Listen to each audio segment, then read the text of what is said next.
Hello and welcome to the State of Shakespeare. I'm Jim Elliott. And I'm Garrett Vandermeer.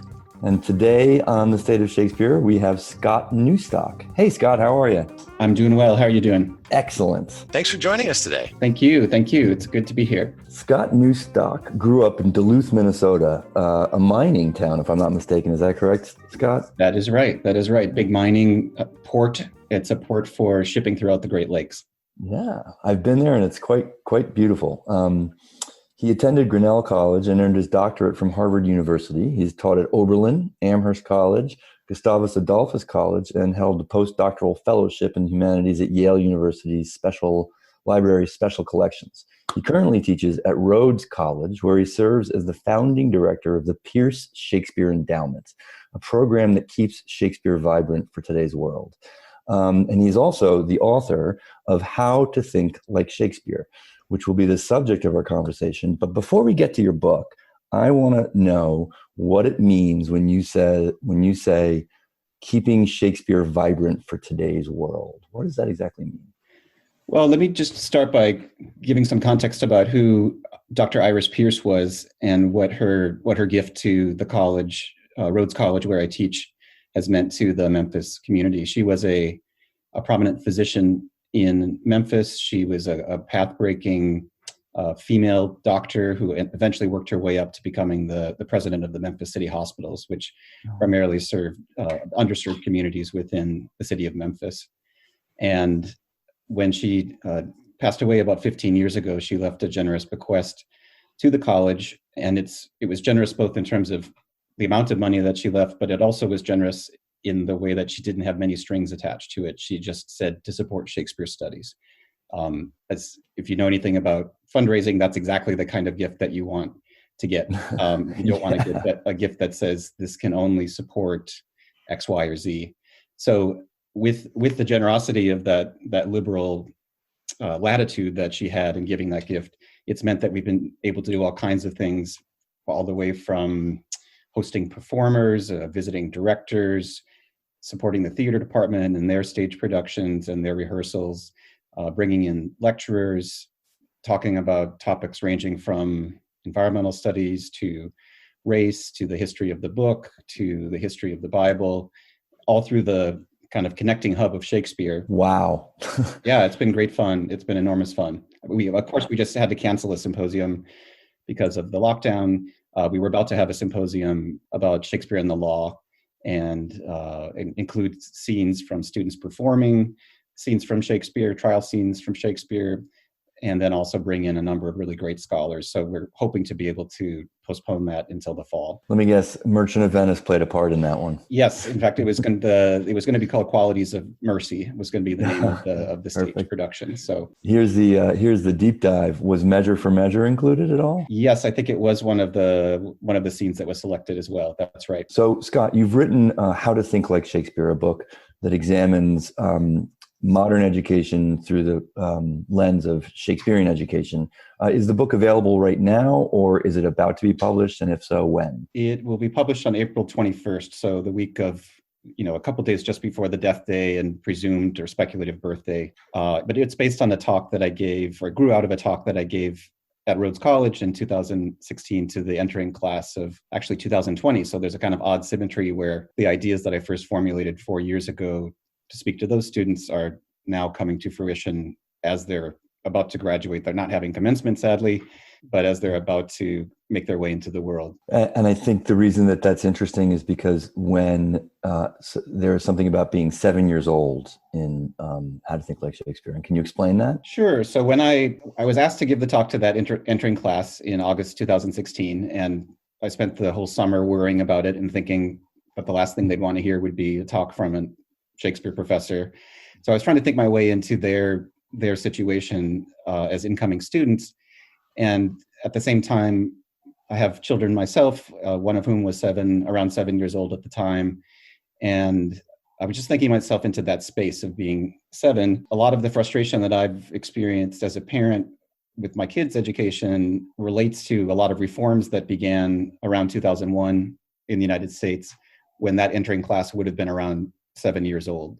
So high stakes testing, really is an ongoing byproduct of No Child Left Behind and Race to the Top and a number of other initiatives, which were, of course, all well-intentioned and made with high ideals about increasing literacy and numeracy, but the consequences have been pretty awful on the ground from everything that I've seen. So as I was struggling to think through a way to address these incoming students, I was remembering that their whole lives have been, up until that point, under a very test-driven, assessment-driven way of thinking about learning. And I was trying to think my way back to what I've loved about learning and what I've loved about education, and what are some of the still beneficial aspects of the kind of education that Shakespeare would have experienced. How did the speech go, by the way? Oh, it's always hard to tell, but I enjoyed it. I think one of the highlights actually was I began by joking that this was my advice to the incoming class, that they need to get up at 6 a.m. every day.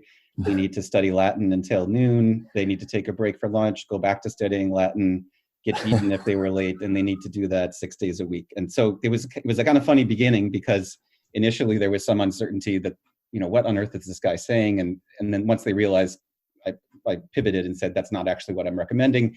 But before I pivoted, one of my colleagues who teaches Latin stood up in the audience and started clapping and cheering, because of course he thought that would be a great curriculum to have 12 hours a day of Latin nonstop.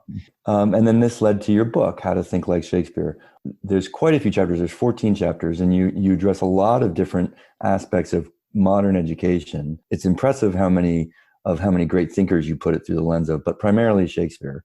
And if you could boil your point down to one sentence, I know it's very difficult, what would it be, do you think? That's a good question.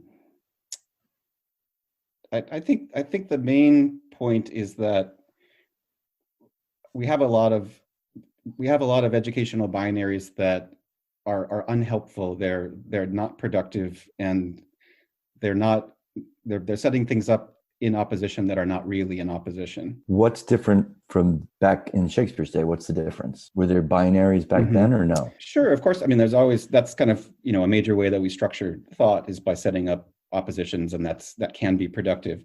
But I think it's also the case that this was an era that delighted in setting up binaries and then undoing those binaries, or showing that they're only supposed paradoxes, but that you can synthesize them in some way. So I think a kind of typical binary is something like either education has to be disciplined or it needs to be full of creativity. Whereas I think we all have great examples in our lives and in our practices of places where we have chosen to be disciplined or constrained in some kind of way in order to achieve eventually a kind of freedom or autonomy. So I'm not an actor, but certainly I know actors who you learn through certain kind of habits of imitation and repetition, so that eventually you can work your way to autonomous, freeform looking creativity, but it's based on the habits and practices that led up to that point. Those things aren't right. Opposed to each other. I mean, I think the place where I often point out where we're willing to grant this is two places, two realms. One is in the realm of music, where we're very willing to concede that you need to do a lot of stuff that looks fairly rigorous and repetitive in order to reach the kind of high point of improvisation and autonomy and fantastic performance. And I think we recognize that it's the same thing about physical achievements in sports, where you spend your life practicing a certain kind of series of motions, so that way when the right moment comes in a competition, you're able to do something that looks like it's spontaneous and it looks like it came out of nowhere and you look like a genius, but in part it's because you spend 2 hours every day aiming that one shot over and over and over and over again. So I guess that I feel like we're very willing to grant that those things are not in opposition in the musical and sports realms. And I wish that we could do more of that in the development of thinking and writing and speaking. Well, I have to say that you're preaching to the choir, because it's I'm not sure about Garrett, but first of all, both Garrett and I teach acting. And second of all, we're both parents, like yourself, and 2 young children. So this is a fruitful conversation for the 3 of us. But one of the things I talk to my students about, I have 2 points. One is that it is, learning acting is a little bit like learning a sport. It's an athletic event, and it requires repetition. And in the repetition, you have to get bored. and then you'll get good. And then the second observation I'd like to add to that, Scott, is that I am at the place I teach. One of my tasks is to teach the dance majors, people who have come to major in dance, acting. They feel strongly that dancers will benefit from an acting class. And one of the things I've noticed about dancers is that they already sort of are hardwired to understand that repetition and doing rote over and over and over work frees them to dance in a way that many of the students who haven't had that kind of discipline don't understand.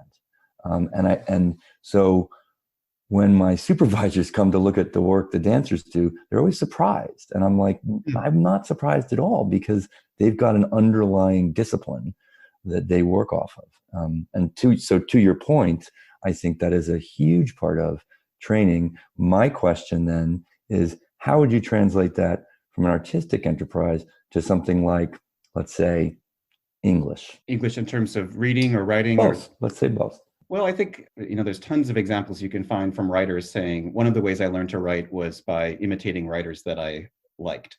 And then eventually, after a certain amount of time, a kind of wonderful alchemy happens where you end up, in the cliche phrase of finding your own voice, in part by inhabiting other voices. So I cite a number of examples of writers who have spoken very fondly of trying to imitate, or even trying to ape is the word that Robert Louis Stevenson uses, other writers. And in some cases, so extremely close imitation where all they were doing was typing out or handwriting versions of a writer whom they admired. So Hunter S. Thompson recounts doing that with Hemingway and Fitzgerald and Faulkner, just retyping passages so that he could get the feel of what it felt to write like that. And musical composers in the 17th century were recommended the same practice for composition, to actually take an example of a piece of music that they liked and overlay it onto a piece of paper and prick through the composition that they admired, so that they would literally be almost inhabiting the body space of the composer that they wanted to sound like. So again, that sounds really basic and banal, but I think from my experience, going through that process of emulating someone who you admire is a tested and oddly effective way to become more like yourself, paradoxically. I'm sure actors have this too, where you end up imitating the style of actors you admire in order to find your own center, as it were. Or the same thing, again, athletes, again, you think about someone that likes a certain athlete's move and you spend hours and hours doing that. And then eventually it becomes part of your own repertoire of all the moves that you make that are your signature, as it were. 100%. Scott, we're speaking at a very interesting time in human history, and certainly a time that has a lot of profound implications for pedagogy and the direction that it's going to take. I mean, we are recording this in April of 2020, and we're just beginning to come to terms with social distancing and distance learning, and everyone who's involved in education, from first grade student to college faculty, is now engaged in distance learning, whether they want to be or not.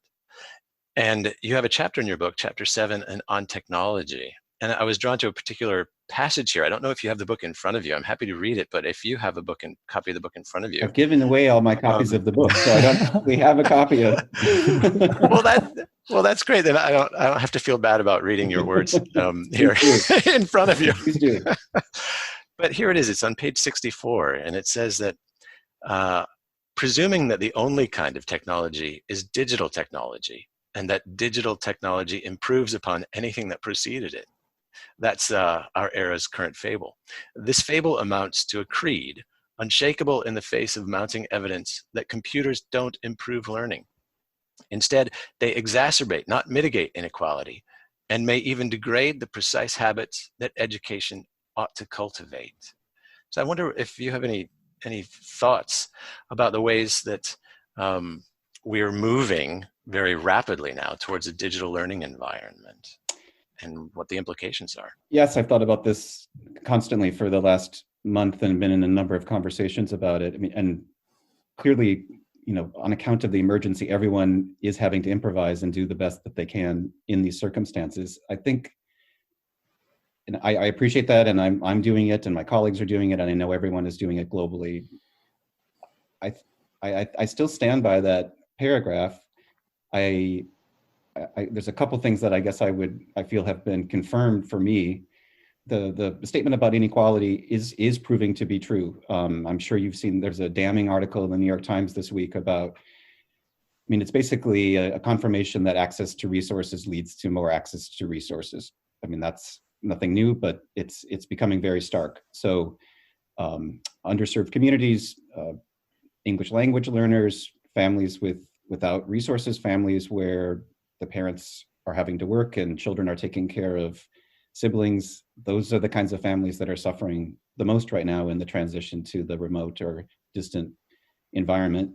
Schools that are private and have a lot of resources are having, in some cases, 100% attendance online, and schools at the other end of the socioeconomic spectrum are just suffering and having all kinds of absenteeism from students that they can't even get a hold of. So, that's one thing that's, I think, clear. I think it's indisputable that the environment that we're in right now, which is a necessary thing to be doing as an interim measure, actually makes even more clear that socioeconomic inequality is exacerbated by technology, digital technology. And then that other distinction that I made in that paragraph that you cited is it's easy to conflate technology with only digital technology. There's all different kinds of technologies that we use. If you think of technology more broadly as, for instance, a pen or a pencil or a book or a piece of paper, or even something like being in a room together, which we're all frustrated about not being able to do right now, that is a techne, or that is a way of organizing humans to interact with each other. It's really hard to reproduce online. I've been this week consulting with my advisees about courses that they're planning to take next semester, and without any prompting from me, all of them said that they're frustrated most by the lack of motivation of not being in a room with other people. They're all grateful for the way their faculty have been creative and flexible and trying the best that they can to make do in current circumstances. But they all said they were in some ways surprised by how difficult it is to feel the same intensity of interaction that you have when you were in a room with other people. It sounds, again, that's a kind of banal thing to say, but I feel like the circumstances have confirmed that for many of us. Well, it's not banal at all, particularly when you're talking to two people who perform live. And the first place, strangely, that I noticed a difference between technology and alive is in the late night talk show hosts. So I remember early on in the crisis, Stephen Colbert did a show in his theater, but with just his staff in the audience. And there was a big difference in his performance because he feeds off the audience and the audience feeds off of him. And there's that, what we know as performers, that sort of loop, that psychic loop, an emotional and reactive loop between an audience and a performer that we talk about in theater, but is also in the classroom. There is no doubt it's in the classroom, and how students feed off of a professor or a teacher. As an acting teacher, it's a challenge to do this remotely. And so there is that sort of magic or unspoken human interaction, that energy that is just, I think, to education vital. I absolutely agree. I hope that chapter makes clear that I'm not against technology. Every teacher I know uses all kinds of different ways or tools in order to try to help achieve the end that they're trying to achieve. I think it's a risk that I think we all tend to think that the technology is much more immediate of a replacement than it actually ends up being. I want to go back to what you were saying, though, about live performance and that reciprocal dynamic of feeding off the audience and the audience feeding back into the teacher or the person on stage. I think this was underlined for me recently when there was a performance of Titus Andronicus at Shakespeare's Globe a few years ago, which I didn't get to see, but you might have heard reports that when that horrible scene happens, when Lavinia comes on stage after she's been violated and her hands have been cut off and her tongue has been cut out, people passed out in the audience, and that's not something you would do in a movie theater. You're inured to that in a way, even though you know on stage that it's just a performance. But there's something about the immediacy of being in that space together that elicits a powerful, deeply rooted social, biological, whatever you want to call it, response of humans interacting together.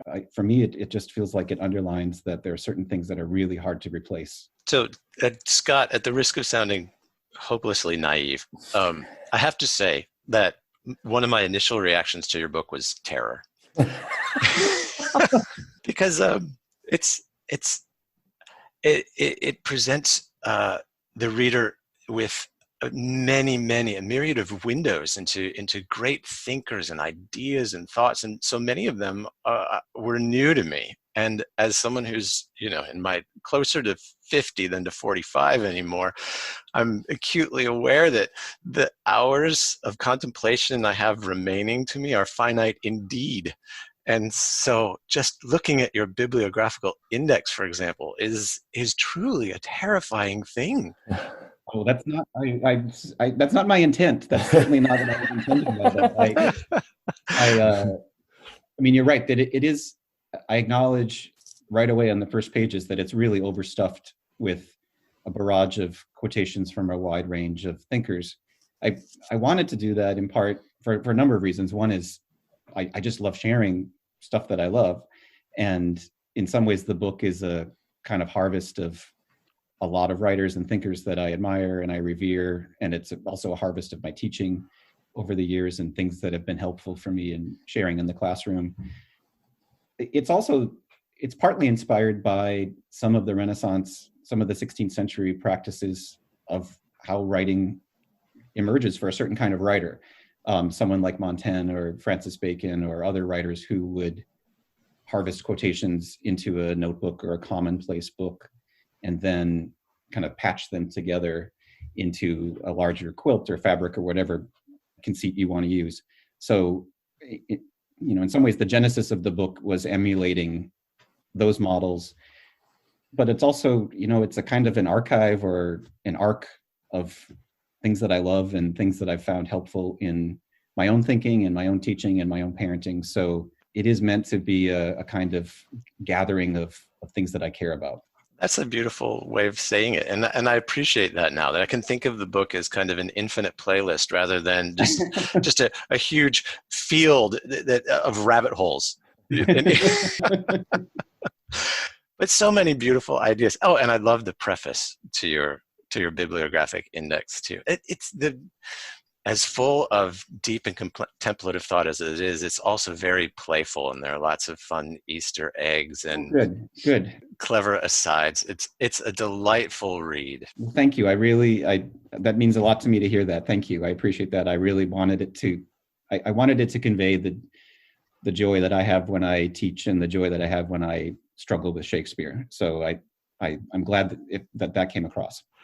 Yeah, and to revisit that chapter on technology, reading it seems like one of the ways that you set the chapter up so beautifully is to contrast the computer and digital technology, which we think of as being almost infinitely powerful, omniscient and omnipotent, with writing in the sand. And it's a really beautiful meditation on that very simple act. How do you find time to contemplate? Well, it's hard right now for everybody, as you know. One thing that I like doing that I think you see that evidence of in the book is thinking my way back through kind of genealogies of thinkers or artists or creators or people whom I admire.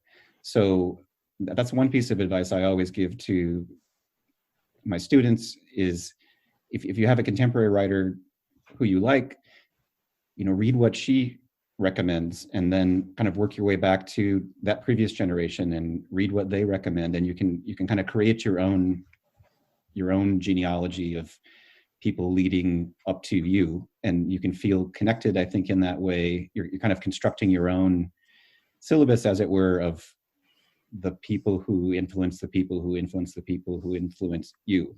And that's I think a really helpful way to thread your way back into the past. And I find that very appealing, and I think it's productive.